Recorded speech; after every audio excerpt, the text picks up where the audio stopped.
Boa noite, queridos amigos da TV Nova Luz. Sejam todos muito bem-vindos para mais uma palestra pública. A nossa mensagem inicial de harmonização é do livro Caminho, Verdade e Vida, do autor espiritual Emmanuel, psicografado por Francisco Cândido Xavier, e que tem o título Além Túmulo. E, se não há ressurreição de mortos, também o Cristo não ressuscitou. Paulo, na primeira epístola aos Coríntios, capítulo 15, versículo 13. Teólogos eminentes, tentando harmonizar interesses temporais e espirituais, obscureceram o problema da morte, impondo sombrias perspectivas à simples solução que lhe é própria. Muitos deles situaram as almas em determinadas zonas de punição ou de expurgo, como se fossem absolutos senhores dos elementos indispensáveis à análise definitiva. Declararam outros que, no instante da grande transição, submerge-se o homem num sono indefinível até o dia derradeiro consagrado ao juízo final. Hoje, no entanto, reconhece a inteligência humana que a lógica evolveu com todas as possibilidades de observação e raciocínio. Ressurreição é vida infinita. Vida é trabalho, júbilo e criação na eternidade. Como qualificar a pretensão daqueles que designam vizinhos e conhecidos para o inferno ilimitado no tempo? Como acreditar permaneçam adormecidos milhões de criaturas aguardando o minuto decisivo de julgamento, quando o próprio Jesus se afirma em atividade incessante? Os argumentos teológicos são respeitáveis. No entanto, não deveremos desprezar a simplicidade da lógica humana. Comentando o assunto, portas adentro do esforço cristão, somos compelidos a reconhecer que os negadores do processo evolutivo do homem espiritual, depois do sepulcro, definem-se contra o próprio Evangelho. O Mestre dos Mestres ressuscitou em trabalho edificante. Quem, desse modo, atravessará o portal da morte para cair em ociosidade incompreensível? Somos almas em função de aperfeiçoamento, e além do túmulo, encontramos a continuação do esforço e da vida. Vamos fazer uma breve oração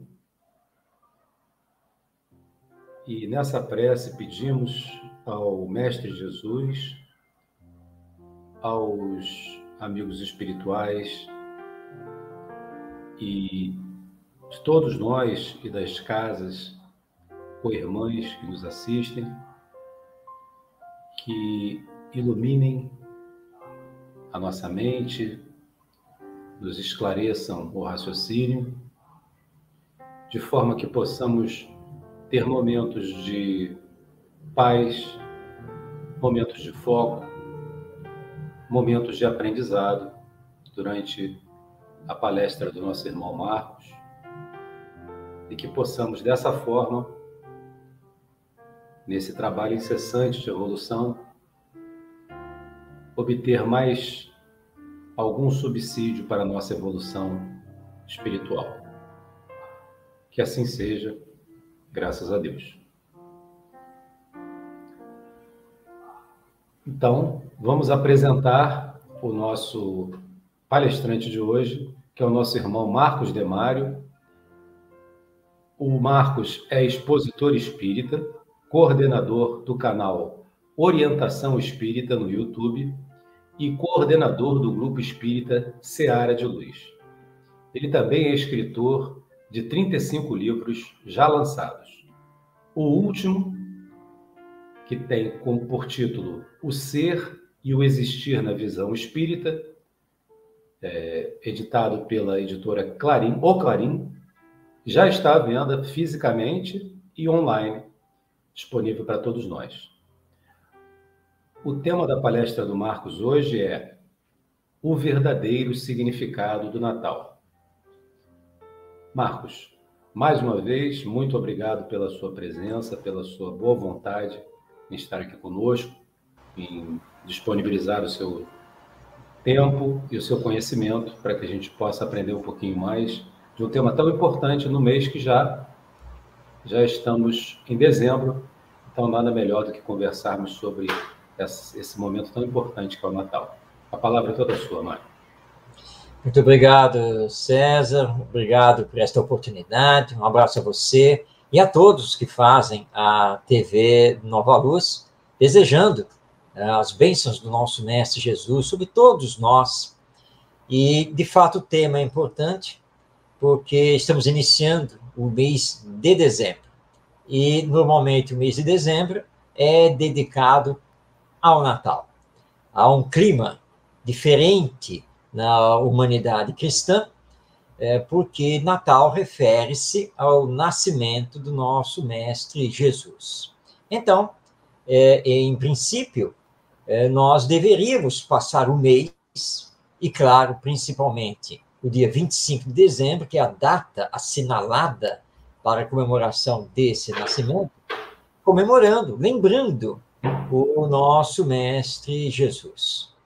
Mas o que acontece é que, infelizmente, o personagem menos lembrado é justamente o aniversariante, Jesus. Nós não vamos aqui hoje nos ater a questões puramente técnicas e históricas. Nós vamos deixar que aqueles que estão aqui nos acompanhando possam fazer essa pesquisa, porque hoje já se sabe, tantos teólogos, historiadores, pesquisadores, hoje nós já sabemos, inclusive com as informações referendadas pela espiritualidade maior, que, na verdade, Jesus não nasceu no dia 25 de dezembro. Há uma datação equivocada. Mas pouco importa isso para nós, em verdade. O que nos importa é conversarmos aqui à luz da doutrina espírita sobre o verdadeiro significado do Natal. Para isso, lembremos que quando Jesus esteve conosco, há pouco mais de 2000 anos, quando ele encarnou aqui na Terra para nos trazer a mensagem do amor e nos esclarecer sobre o funcionamento correto da lei divina, nós tínhamos uma humanidade naquela época que era ainda muito próxima da barbárie. Embora o mundo então conhecido fosse em grande parte dominado pelo Império Romano, e o Império Romano tivesse um código civil, mas nós sabemos pelos estudos históricos que esse código civil privilegiava o cidadão romano e principalmente o de estirpe nobre, e que o próprio Código Civil autorizava, naturalizava o escravizar outros povos, tirar os direitos civis e humanos daqueles que eram conquistados militarmente, e que matar, por exemplo, era algo considerado normal.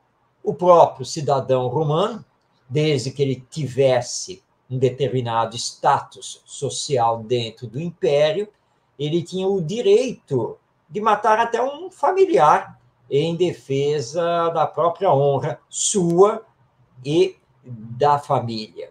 Hoje nós sabemos que naquela época, quando havia uma guerra, seja de conquista ou de defesa do território já conquistado, os generais romanos faziam questão de marcar o seu nome ou o seu símbolo, tanto nas lanças quanto nas flechas e nas espadas. Porque assim, quando a batalha estivesse terminada, eles, então, saindo vencedores, iriam para o campo de batalha arrancar lanças, flechas, espadas e outros instrumentos dos corpos dos vencidos, para que se pudesse fazer uma contagem do nome ou do símbolo representativo do general, e saber quais foram as tropas, que soldados de qual general havia matado mais inimigos.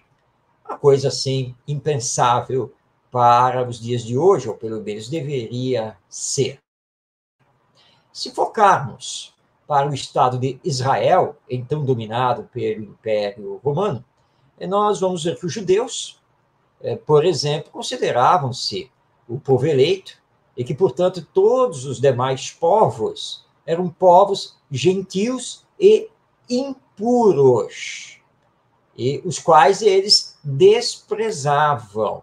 E mesmo entre eles, o apedrejamento em praça pública, o cortar a mão de alguém, tudo isso era previsto na lei mosaica, que era considerada por eles, ao mesmo tempo, uma lei religiosa e uma lei administrativa, que comandava o próprio povo judeu. Era um momento de transição aqui da nossa humanidade.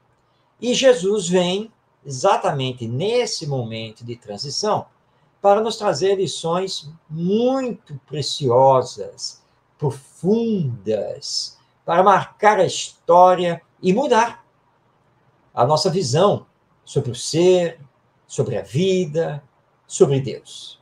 Deus, que, aliás, somente os judeus aceitavam, já que todos os outros povos, persas, babilônios, macedônios, gregos, os próprios romanos, entre outros, todos possuíam mitologias, todos acreditavam em diversos deuses, eram povos politeístas. Por isso Jesus vem junto ao povo judeu, porque era o único povo naquela época que não tinha crença no Senhor, no Deus único.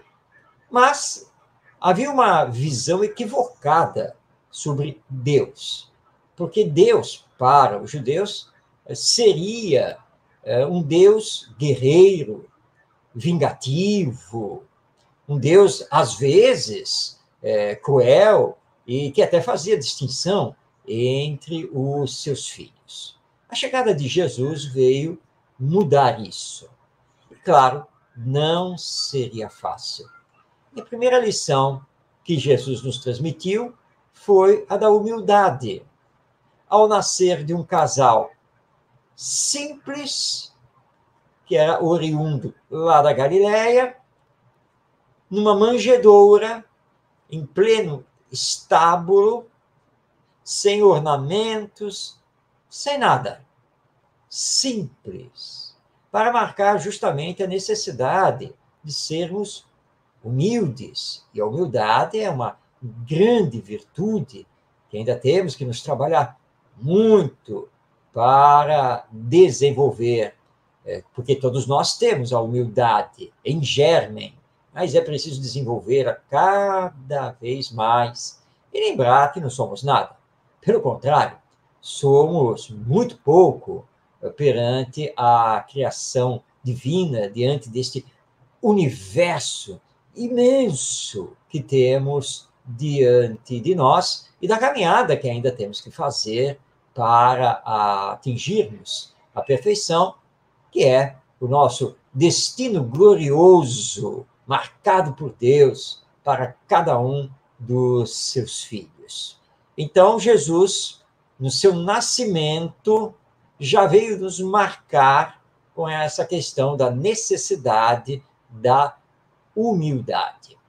Em seguida, nós vamos encontrar Jesus, segundo as narrativas evangélicas, que se encontram no Novo Testamento, que são os evangelhos de Mateus, Marcos, Lucas e João. Nós vamos ver que Jesus vai aparecer aos 12 anos em visita ao Templo de Jerusalém, onde ele ali vai passar por um ritual que era normal para as crianças judias que estavam adentrando a adolescência, e ali, inquirido pelos sacerdotes, ele vai fazer uma demonstração de sabedoria. Sabedoria é algo muito maior do que conhecimento. Eu posso estudar muito e ter muito conhecimento, inclusive domínio, sobre determinadas áreas humanas. Mas sabedoria é saber utilizar esse conhecimento para o bem de todos. E não ficar demonstrando esse conhecimento com orgulho. E o menino entusiasma os sacerdotes judeus, porque nunca tinham visto uma criança com tamanha sabedoria e tamanho conhecimento da lei, que no caso era a lei mosaica, que está ali inscrita e explicada nos 5 primeiros livros do Velho Testamento. E esses 5 primeiros livros compõem o que os judeus chamam de Torá, então, que seriam as obras que foram escritas ou ditadas a Moisés e seus seguidores. E ele mostrou uma visão completamente diferente sobre Deus, porque Jesus veio nos trazer a visão do Deus Pai, o Deus amoroso, o Deus justo e, ao mesmo tempo, bom. O Deus como ser perfeito, criador do universo, e que, portanto, a sua lei, a sua justiça também é perfeita, equilibrada, e que a misericórdia divina está embutida nessa lei, já faz parte dela. Isso, para os judeus, era revolucionário, extraordinário.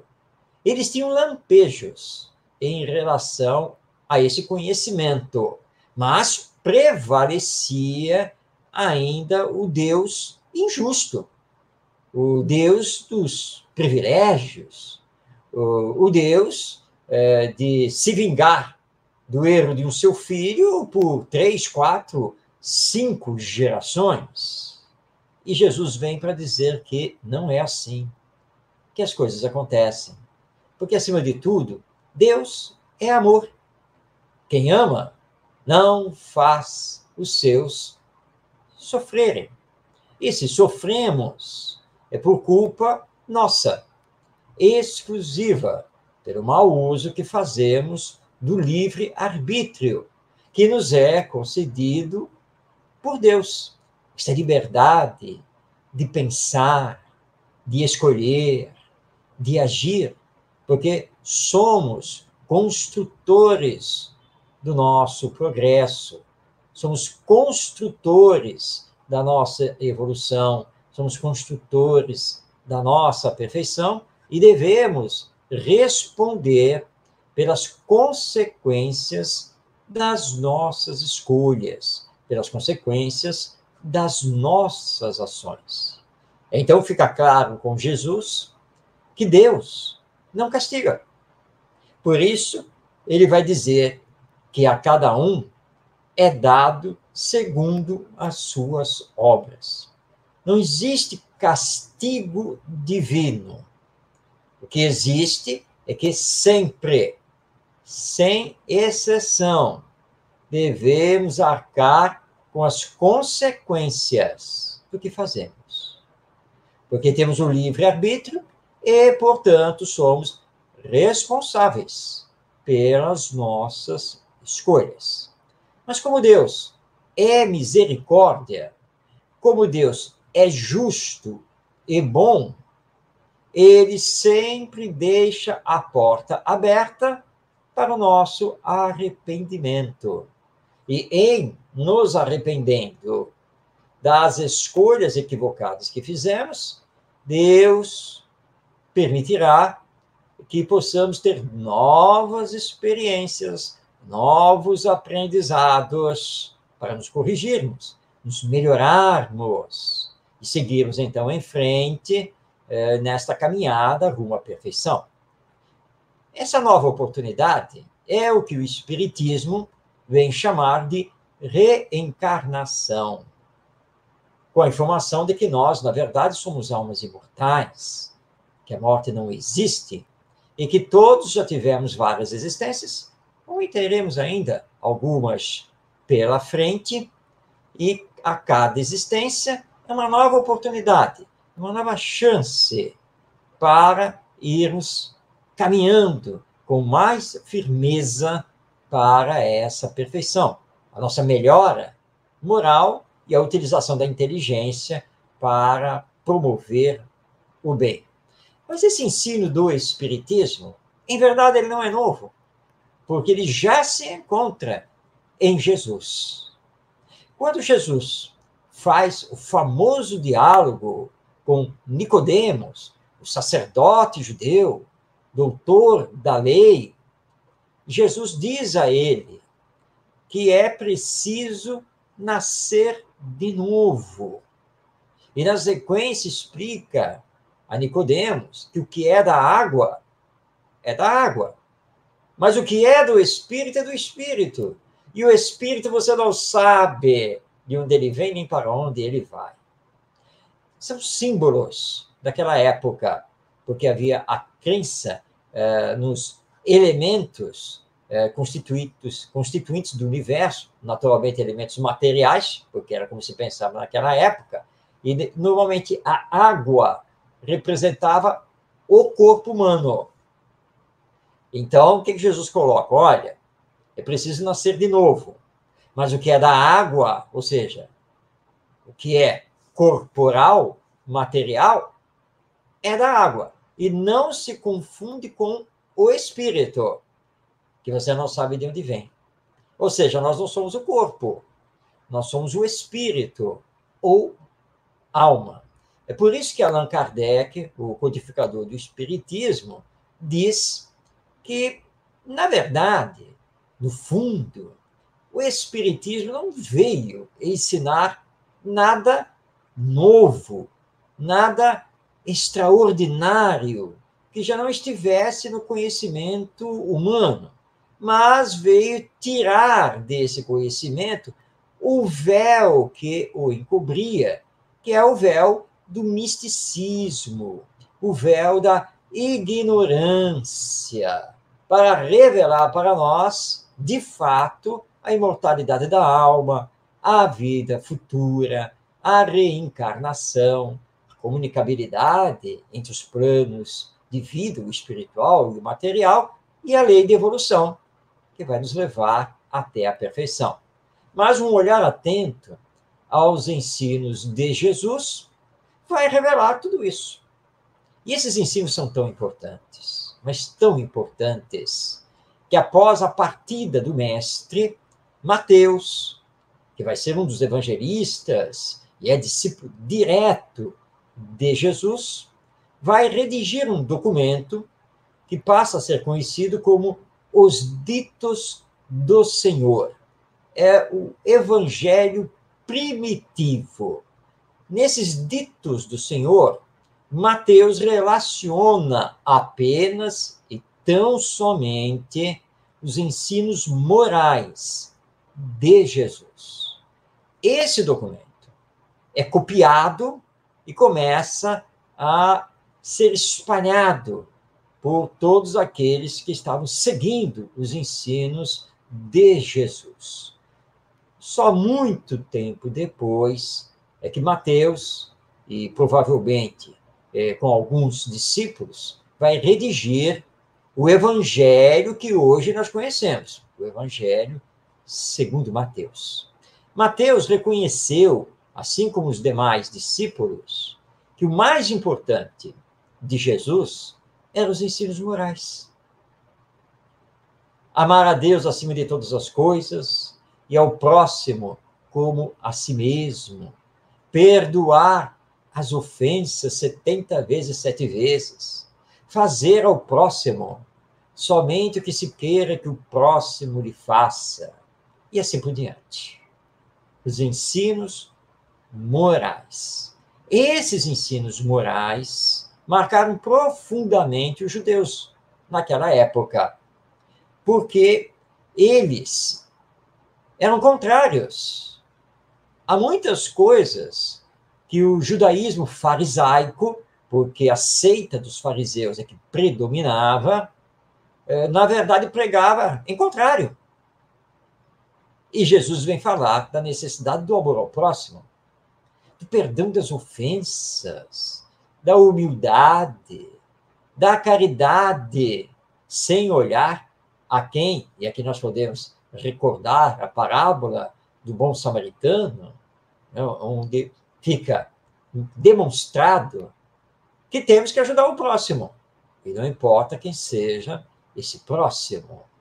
Tudo isso ofendeu os sacerdotes e doutores da lei, porque Jesus fazia uma pregação que nada tinha a ver com os preceitos basilares do judaísmo.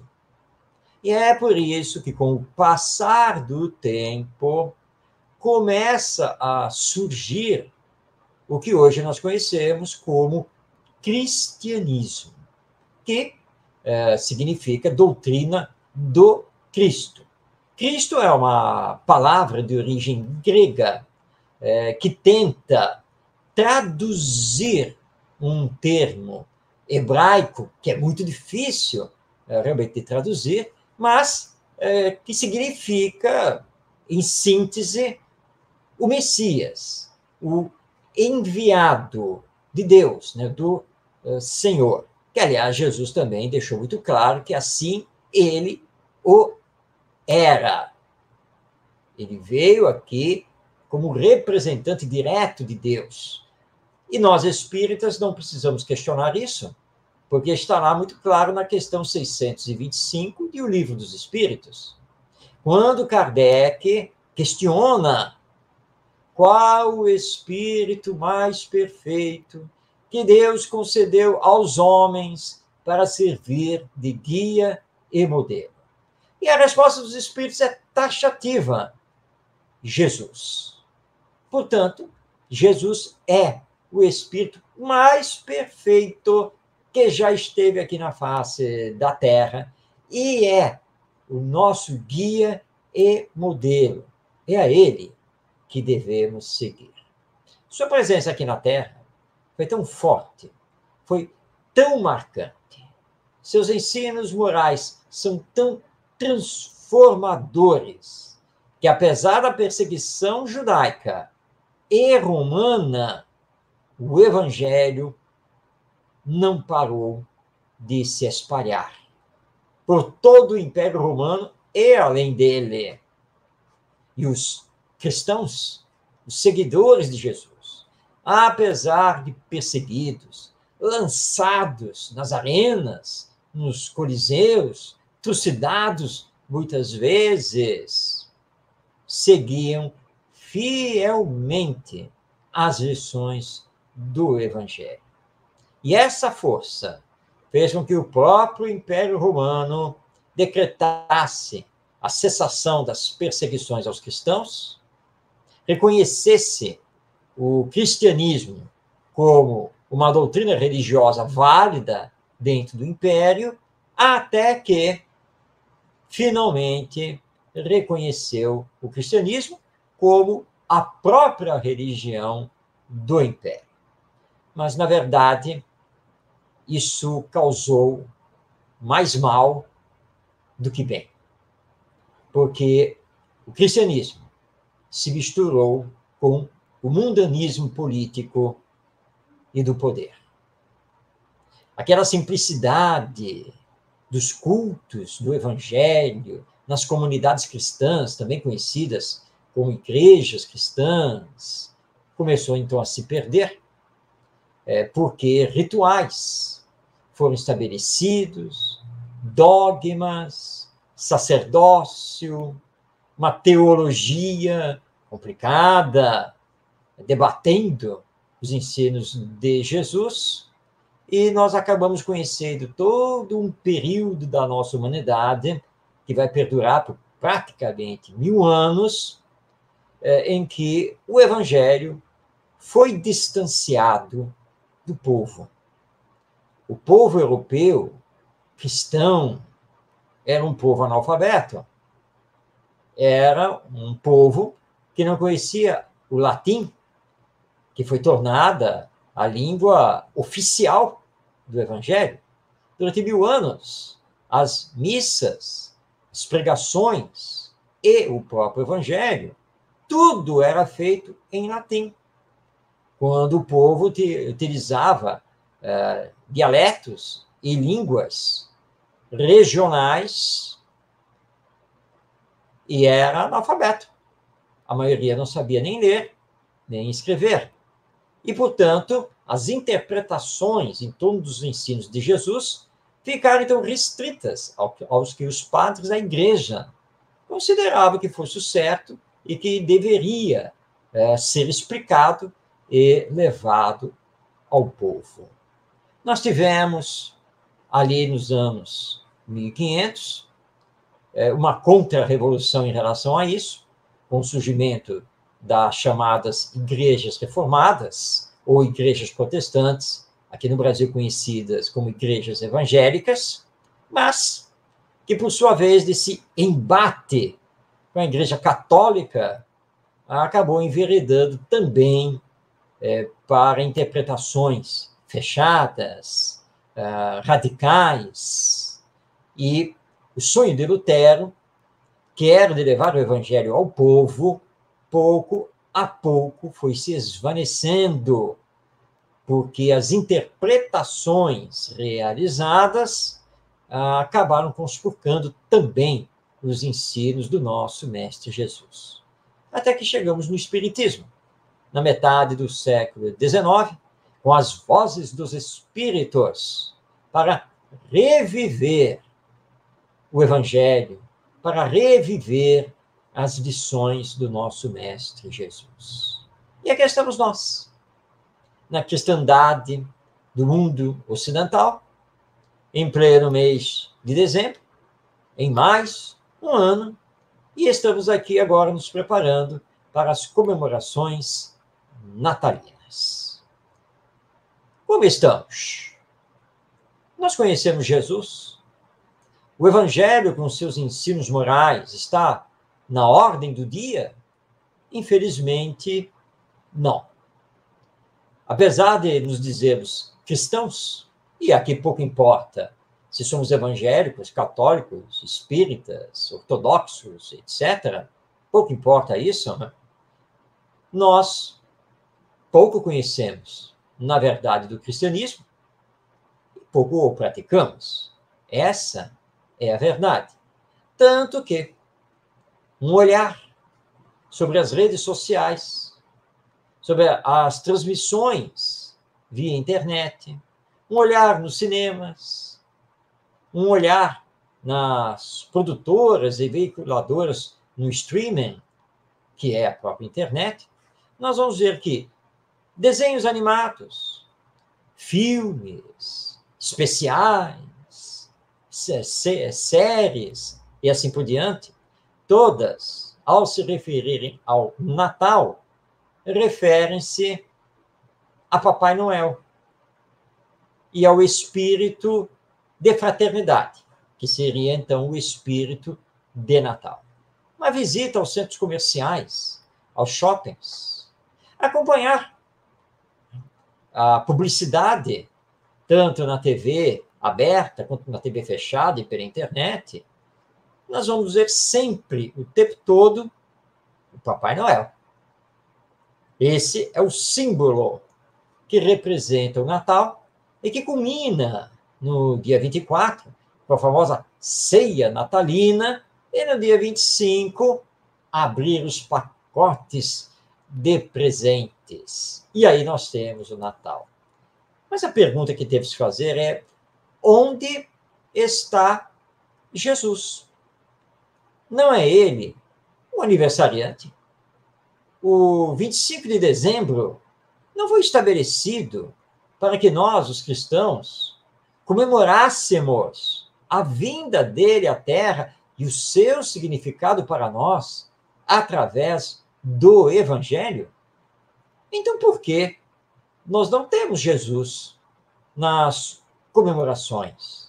Porque ele está restrito ao ambiente interno dos templos religiosos. E nós espíritas também temos que fazer essa indagação. Quantas e quantas vezes nós começamos a preparar o encerramento do ano na evangelização infanto-juvenil, por exemplo, nos grupos de estudo da doutrina espírita. E quando fazemos a comemoração, nós o fazemos levando símbolos natalinos que se referem ao Papai Noel e não a Jesus. Então, pessoas que usando o famoso gorro vermelho e outros símbolos, mas que não representam Jesus. Quando deveríamos, neste mês de dezembro, tanto quanto deveríamos fazer nos outros meses, mas mais em especial no mês de dezembro, nós deveríamos fazer com que as nossas comemorações fossem em torno de Jesus, fossem em torno do Evangelho, com estudos especiais, apresentação de peças teatrais, de músicas elevadas de ordem espiritual, poesias, tantas coisas belas que podemos realizar, sempre tudo sintonizado com Jesus, com o Evangelho. A nossa situação atual chegou a tal ponto que Jesus mal é citado, mal é lembrado. Daí a urgência de trabalharmos Jesus, trabalharmos o Evangelho, trabalharmos o Natal com a nova geração.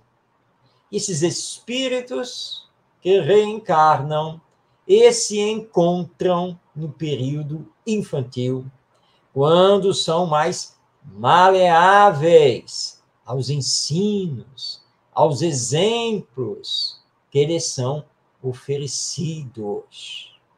Porque está faltando Jesus nos nossos corações. Está faltando colocar em prática o Evangelho. E é por isso que temos tantas fake news, as mentiras. É por isso que temos tanta violência. É por isso que temos tanta corrupção. Males que flagelam a humanidade de há muito tempo e que não temos conseguido debelar, corrigir, porque nos falta sentimento, nos falta espiritualidade, nos falta religiosidade, que é a verdadeira fé. Está nos faltando Jesus. Onde nós o colocamos? É lindo falar dele. É maravilhoso comentar o Evangelho. Mas estamos praticando os ensinos morais dele? Estamos vivenciando o Evangelho nas nossas relações? Nós que somos seres relacionais, dependentes uns dos outros.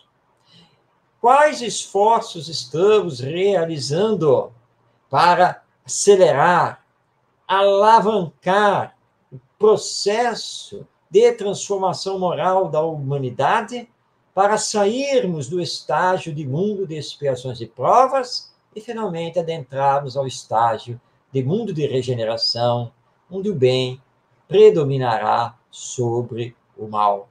Nós estamos aqui aguardando que Jesus retorne, que ele volte ao seio de carne aqui da terra, mas por que ele faria isso? Não há nenhuma necessidade.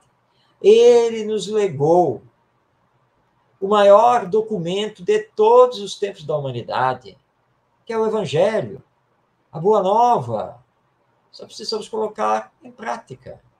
Lembrando que Gandhi, o Mahatma, a grande alma hindu, disse certa vez que, se nós, seres humanos, provocássemos uma guerra onde nos matássemos indiscriminadamente e onde destruíssemos tudo, mas se sobrasse um exemplar do Sermão da Montanha, e olha que ele não citou nem o Evangelho como um todo, mas se sobrasse aqui na Terra um exemplar do Sermão da Montanha, a humanidade estaria salva.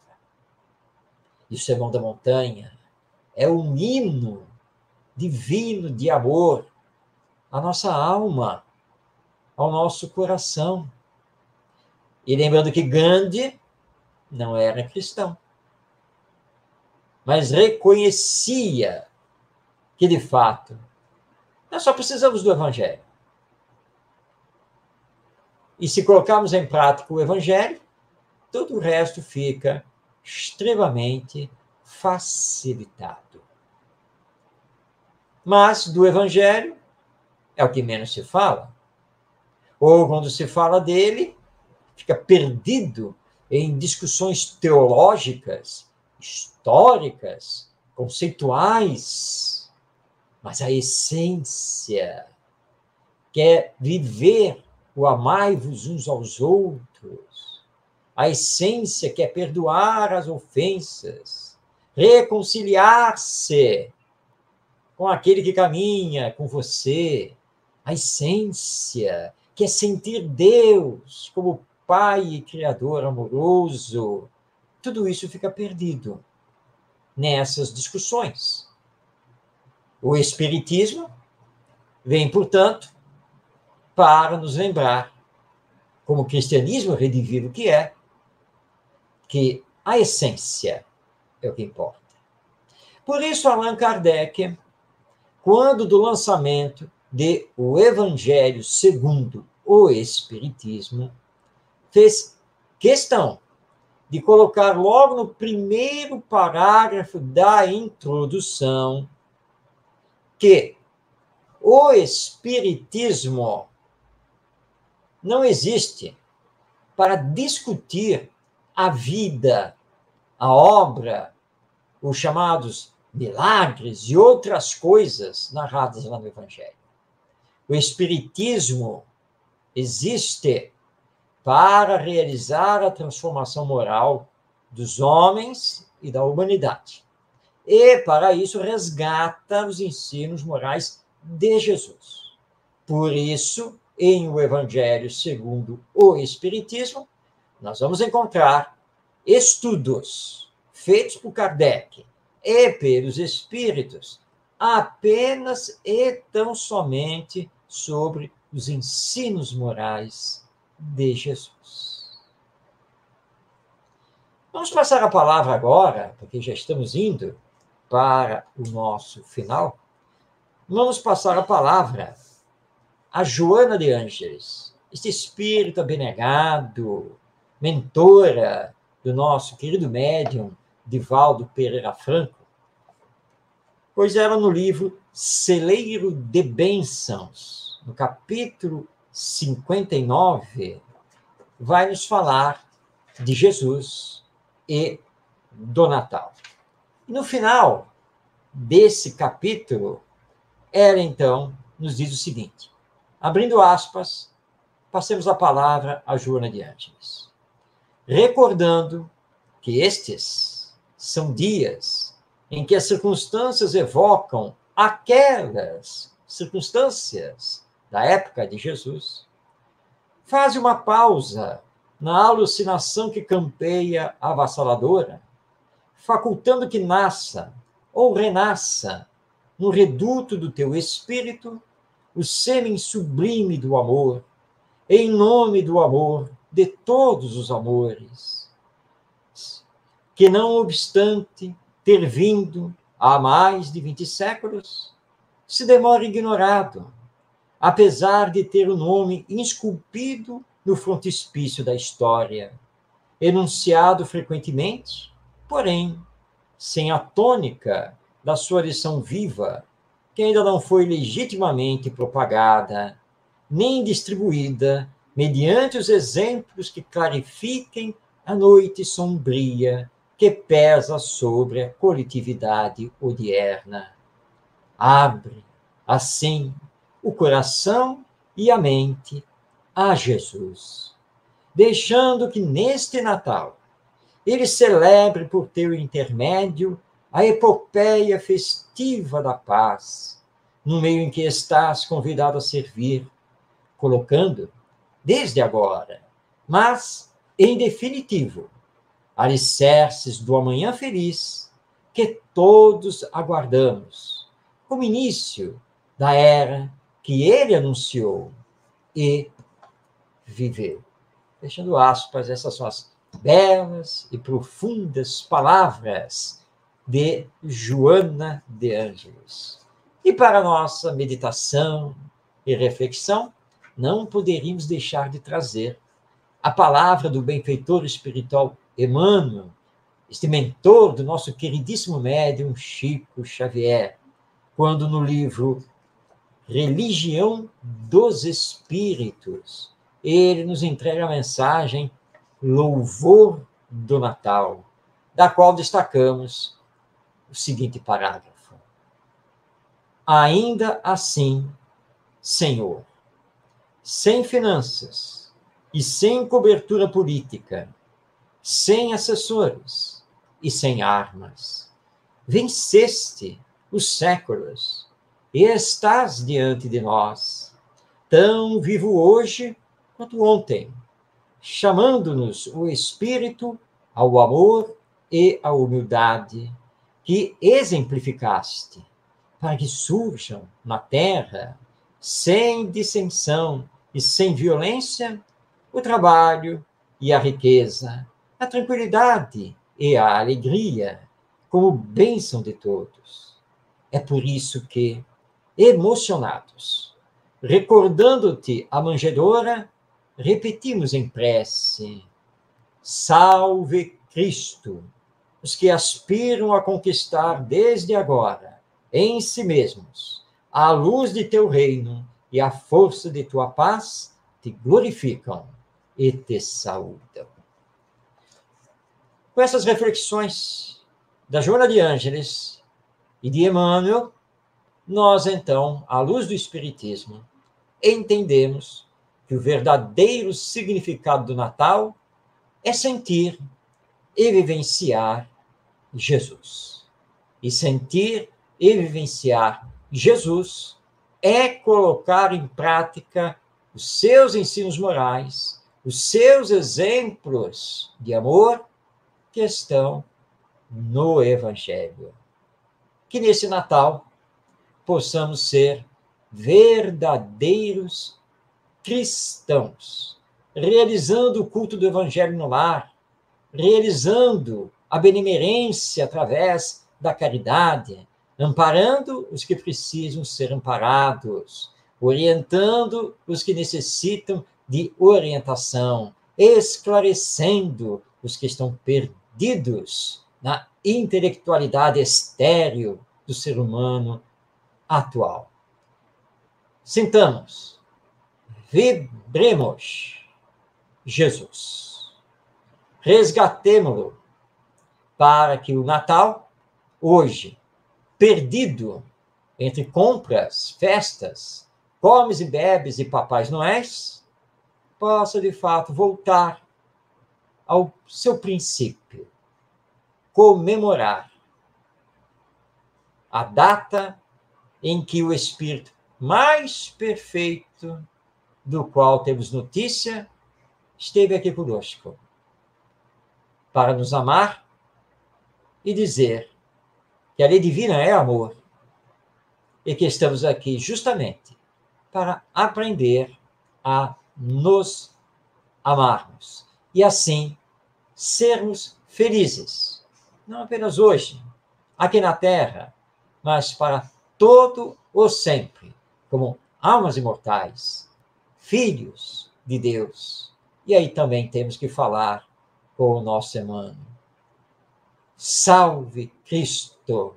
Nós, os que estamos aqui na Terra, tentando entender o teu Evangelho, aqui estamos para nos entregar de corpo e alma a Ti, que é nosso guia e modelo. Auxilia-nos para que possamos continuar nessa trajetória do bem e do amor. Muito obrigado e paz em todos os corações.